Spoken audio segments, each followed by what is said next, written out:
आज का हमारा चैप्टर है लैंडफॉर्म्स एंड देयर इवोल्यूशंस। भूखंडों की उत्पत्ति कैसे होती है, भूखंड क्या होते हैं और भूखंडों की उत्पत्ति कैसे होती है। इसके अतिरिक्त भूदृश्य भूदृश्य क्या होते हैं और भूदृश्यों का निर्माण कैसे होता है। इसके अतिरिक्त जितने भी जियोमॉर्फिक एजेंट हैं जो इन भूदृश्यों के भूखंडों के निर्माण में परिवर्तन में सहयोग करते हैं, उन सभी का हम इस चैप्टर में अध्ययन करेंगे। तो एक एक करके हम इन सभी का इस चैप्टर में अध्ययन करते हैं। बच्चों, ये इस पाठ का दूसरा वीडियो है और इस भाग में हम भौमजल के कार्य एवं उसके द्वारा अपरदनात्मक एवं निक्षेपणात्मक जितने भी शथलाकृतियों का निर्माण होता है उन सब का अध्ययन करेंगे। साथ साथ में हिमानी क्या होती है, हिमानी के द्वारा बहाकर लाए गए निक्षेपों से बने हुए स्थल रूप और अपरदनात्मक कार्यों का इसमें हम वर्णन करेंगे। अगला है कास्ट टोपोग्राफी। अब देखिए, सबसे पहले तो हम ये देखते हैं कि जो ग्राउंड वाटर है ये किस तरह से कार्य करता है। हम यहाँ भौम जल को एक संसाधन के रूप में अध्ययन नहीं करेंगे, यहाँ हम एक भौम जल के अपर्दन के कारक के रूप में अध्ययन करेंगे और ये किन किन शथलाकृतियों का निर्माण करता है। देखिए, जब धरातल के ऊपर बारिश का पानी गिरता है तो जब कुछ पानी तो क्या होता है, विभिन्न नदी नालों के माध्यम से बह करके और सागरों तक पहुंच जाता है, और कुछ पानी क्या होता है, ये पृथ्वी के धरातल में रिसता है।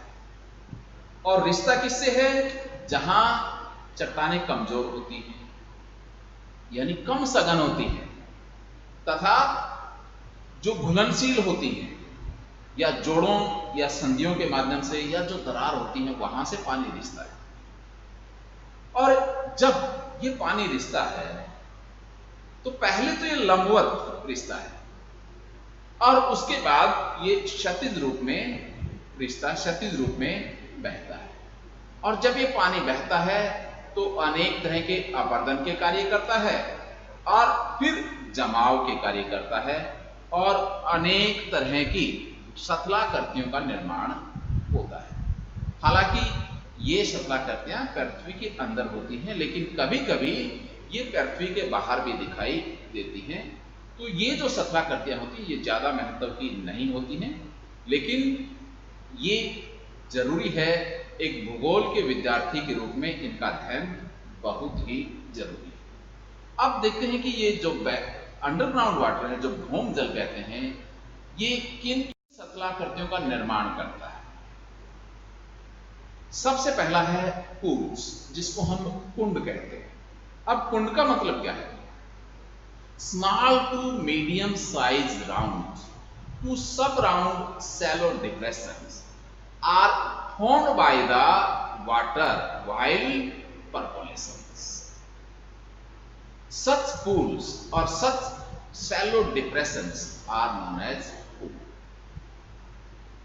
जब पानी पृथ्वी के धरातल में रिसता है तो छोटे से लेकर के मध्यम आकार के, मध्यम गोलाकार कम गहराई के गड्ढों का निर्माण होता है। इन कम गहराई के गड्ढों को ही कुंड कहा जाता है। दूसरा है सिंक होल।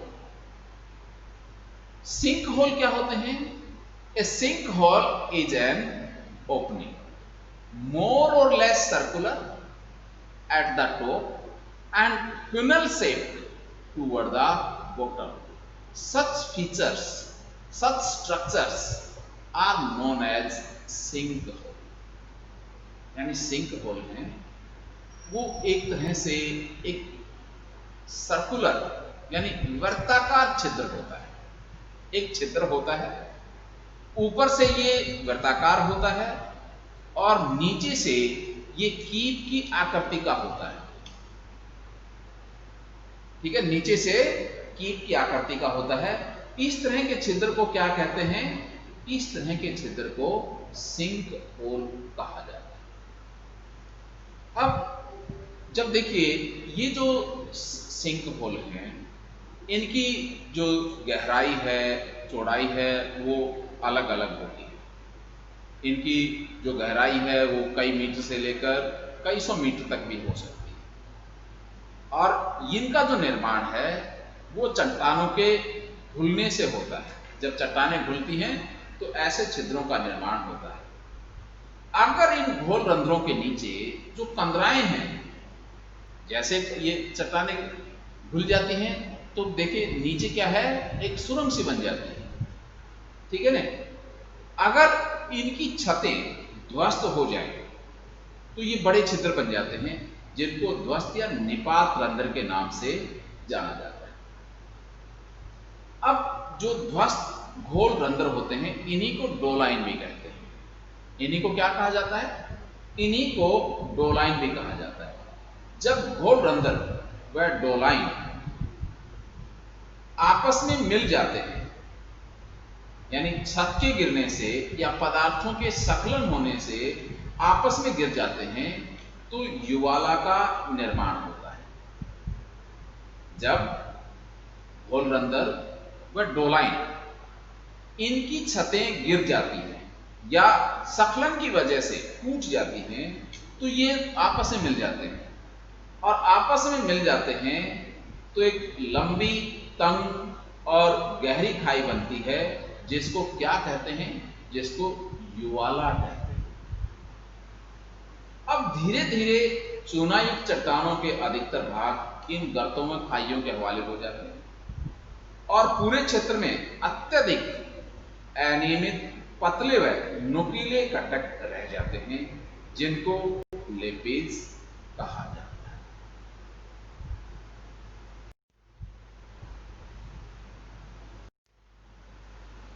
अब कास्ट टोपोग्राफी किसे कहते हैं?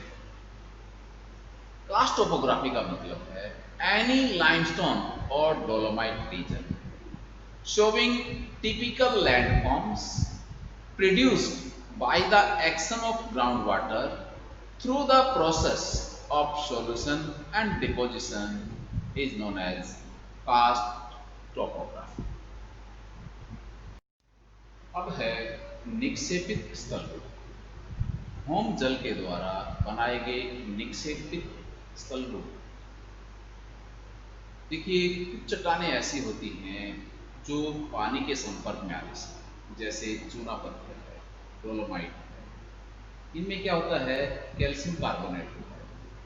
और जब ये चट्टानें वर्षा के पानी के संपर्क में आती हैं तो ये घुल जाती हैं, और घुलने के बाद जो घुला हुआ पदार्थ है वो कहीं ना कहीं जमता है।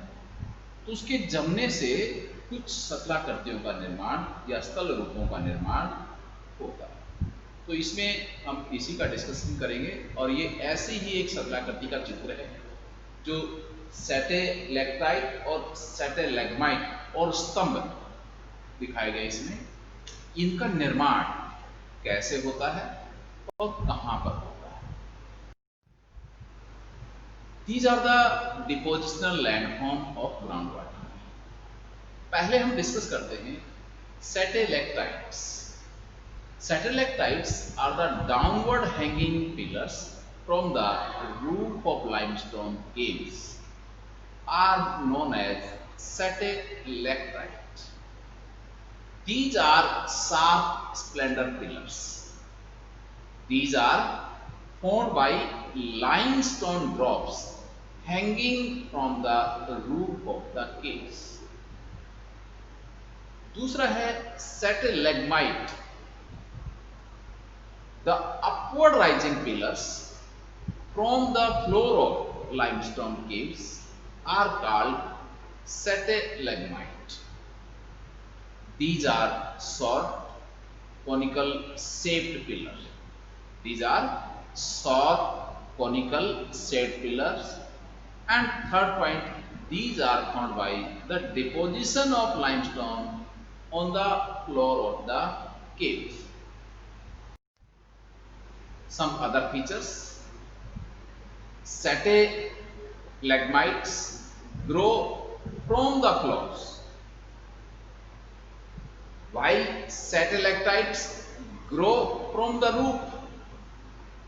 Second, and stalagmites, they have broad base.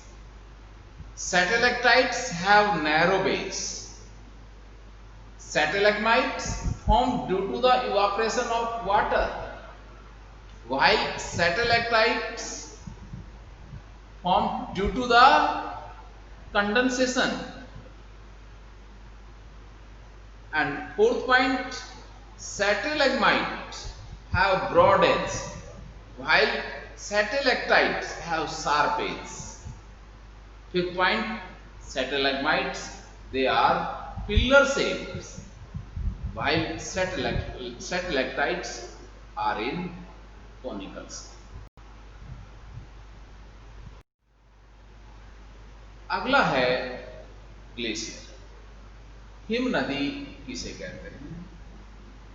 The masses of ice moving as sheets over the land or as linear flow down the slope of mountains in broad like valleys are called a glaciers। अर्थात हिमानी का मतलब है बहुत धीमी गति से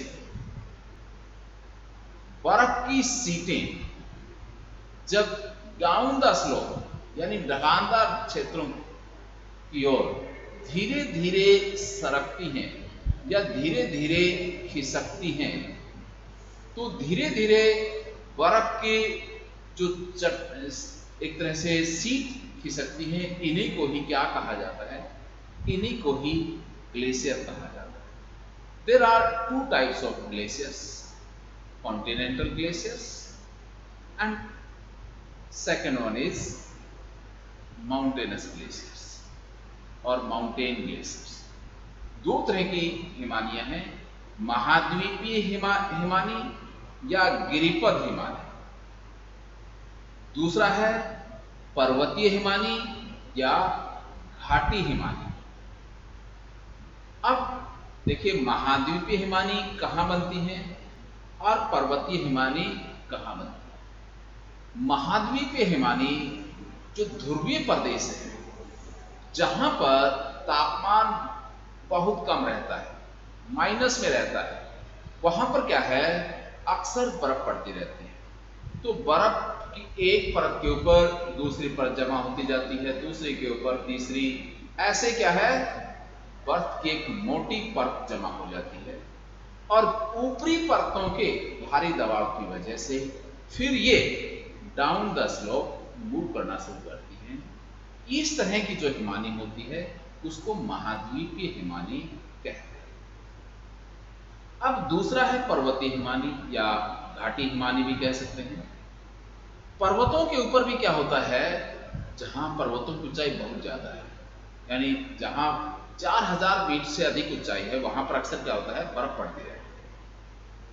तो लगातार बर्फ पड़ने से पर्वतीय क्षेत्रों में भी जो बर्फ है वो एक मोटी चादर के रूप में जमा हो जाती है और फिर ये पर्वतों से ढलानदार क्षेत्र की तरफ सरकना शुरू करती है, जिसको हम पर्वतीय हिमानी कहते हैं या घाटी हिमानी कहते हैं। जो हिमानियां हैं ये प्रतिदिन कुछ सेंटीमीटर से लेकर और कुछ मीटर तक प्रवाहित होती हैं, यानी कुछ मीटर तक खिसकती हैं और इनके लिए गुरुत्वाकर्षण बल है वो भी महत्वपूर्ण होता है, क्योंकि वो भी इनको गति प्रदान करता है, जिससे ये नदियां धीरे धीरे आगे की ओर खिसकती हैं।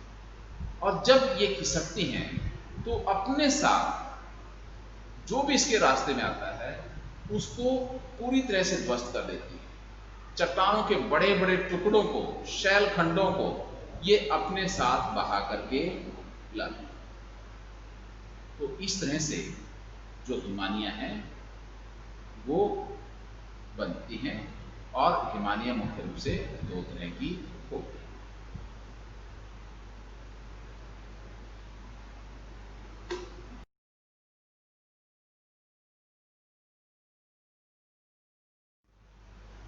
अब हम कुछ हिमानी द्वारा आवर्धित स्थल रूप की चर्चा करेंगे और इसमें सबसे पहले है सिल्क। हिंदी में कहा जाता है सर्प। Silks are semicircular hollow at the side of a mountain. The moving ice produce depression on the slope of mountain, bulking and frost wedging deepen and widen these depressions. In this way, an arm-shaped basin with a back wall is created. Such basins are known as sets. Sets are the semicircular hollow at the side of a mountain, and when the ice move, create these depression on the slope of mountain. The moving ice pulp and due to frost wedging deepen and widen these depression. As a result, an armed basin with a back wall is formed. Such structures are known as set. Next is form. Sometimes several sets are formed on the all side of a mountain. These sets cut back together until these almost meet. A form-shaped pyramid is formed. This sharp pointed peak is known as horn. It means when several sets are formed on all sides of the mountain.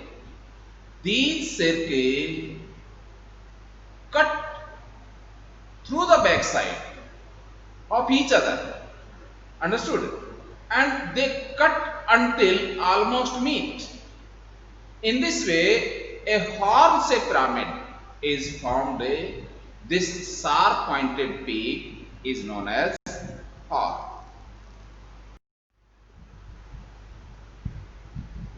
यहाँ देखिए horn का structure दिया हुआ है कि जब एक mountain को कई तरफ से जब सिर्फ बन जाती हैं तो आपस में एक दूसरे के बैक साइड से काटती हैं, तो क्या बचता है? एक पॉइंटेड स्ट्रक्चर बन जाती है, शार्प पॉइंटेड स्ट्रक्चर बन जाती है, जिसको हॉर्न कहा जाता है। इसके बाद है ग्लेशियल वैली और ट्रो। When a glacier enter a V-shaped valley, that is, V-shaped valley is created by the rivers. When glacier enter a V-shaped valley, it changes its shapes. The glacier, when move through this V-shaped valley, through erosion, it widen and deepen the valley. In this way, a V-shaped valley convert into U-shaped valley. A U-shaped valley has wide flat floor and steep side. Such types of valleys are known as glacial valleys or U-shaped valleys. For example, Lawrence Valley of North America is the good example of a glacial valleys.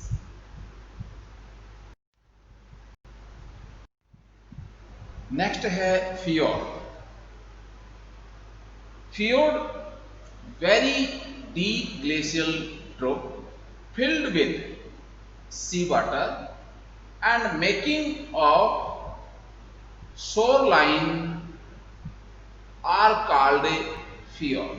For example, fjord at the Norway coast.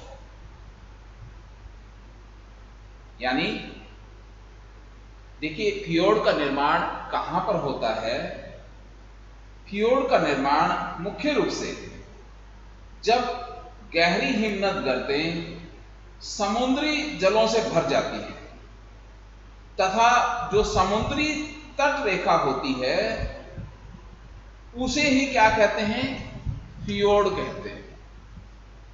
यानी जो गहरी glacier घाटी होती हैं जब सागर के पानी से भर जाती हैं तो जो समुद्री तट रेखा होती है उसी समुद्री तट रेखा को फियोर्ड कहते हैं।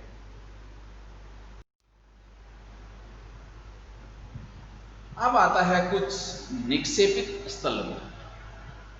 जब हिमानी चलती है तो इरोजन करती है, और जब हिमानी पर्वतों से पार करती है, पर्वतों से बाहर निकलती है तो हिमानी पिघलनी शुरू हो जाती है और अनेक तरह के जो पदार्थ अपने साथ लाती है उनको जमा कर देती है। इस तरह से हिमानी अपनी तलहटी में भी अनेक तरह के पदार्थों को बहा कर लाती है। कुछ पदार्थ तलहटी में भी जम जाते हैं जिनसे कुछ सतलाकृतियों का निर्माण होता है, तथा कुछ सतलाकृतियां जब हिमानी पिघलती है तो वहां पर जब सारे अवसाद इकट्ठे हो जाते हैं तो वहां पर भी कुछ सतलाकृतियों का निर्माण होता है। और इसमें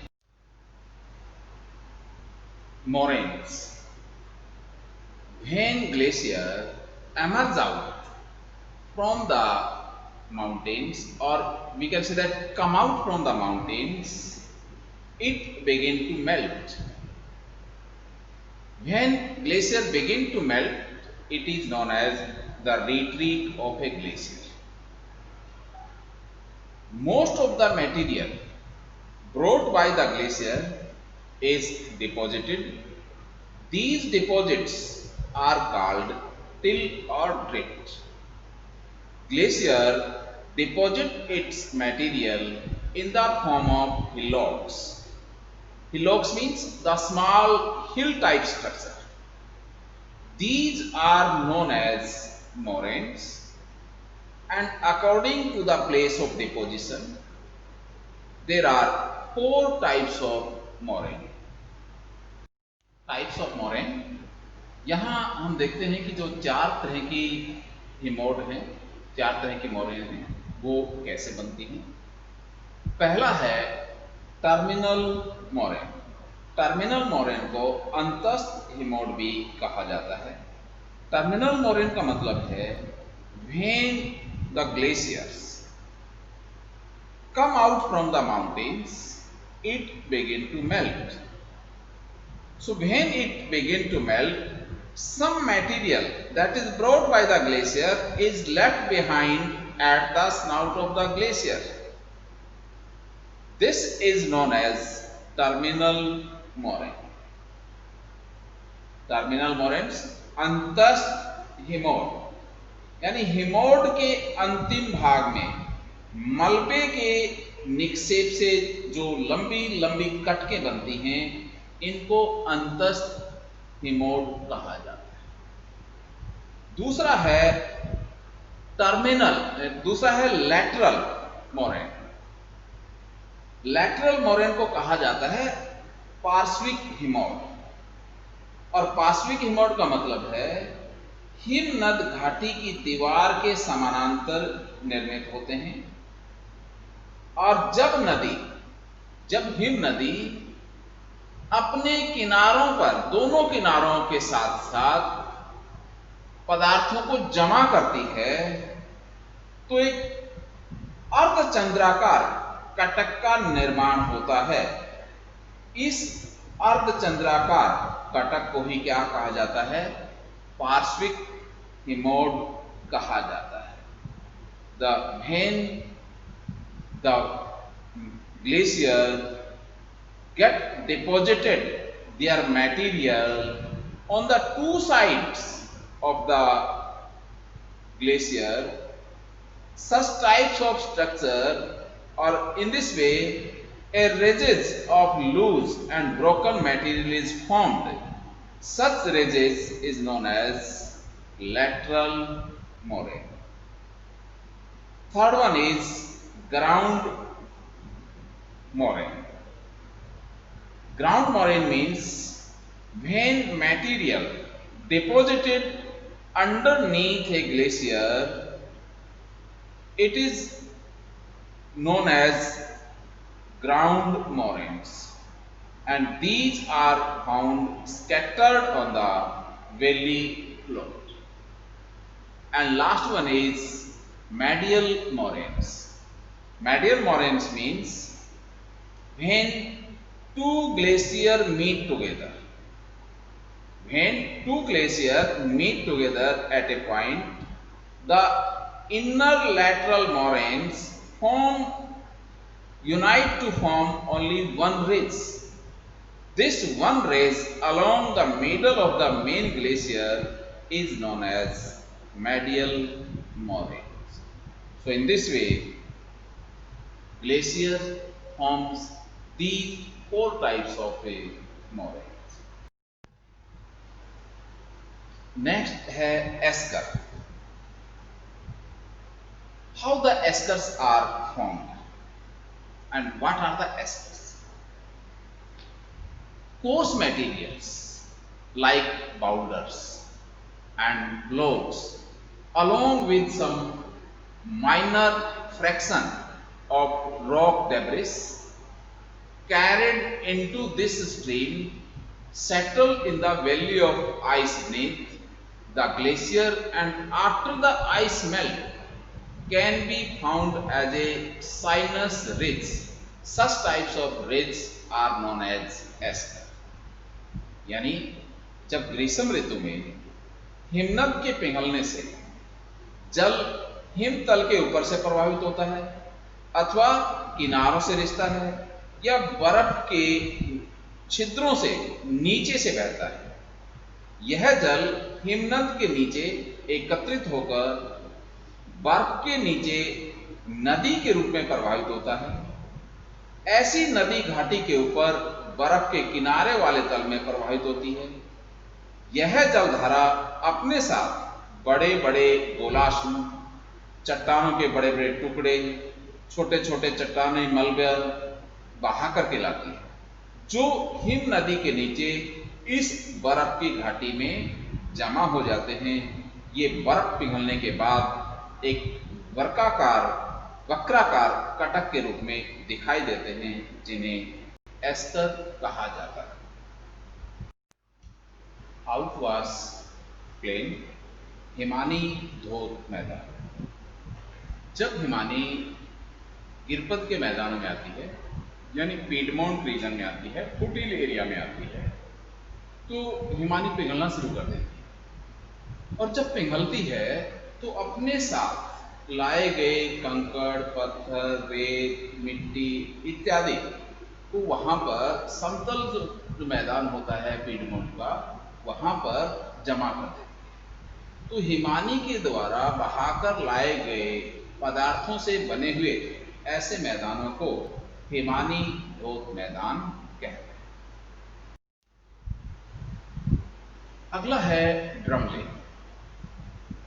ड्रमलिन कैसे बनते हैं?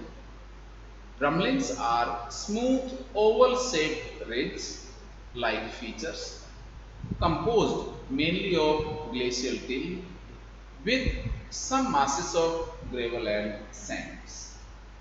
अर्थात ड्रमलिन हिम नदी मृत्तिका के अंडाकार समतल कटक नुमा स्थल रूप हैं, जिसमें रेत व बजरी के ढेर होते हैं। ड्रमलिन के लंबे भाग हिम नदी के प्रवाह की दिशा के समानांतर होते हैं और इनकी लंबाई कभी कभी कई मीटर से लेकर कई किलोमीटर तक हो जाती है।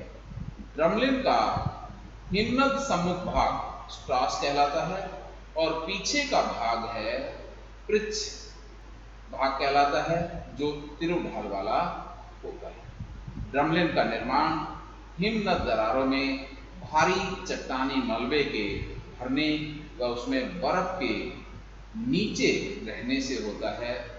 इसका अग्रभाग स्ट्रास प्रवाहित हिमखंड के कारण तिरु हो जाता है। ड्रमलिन हिमनद प्रवाह दिशा को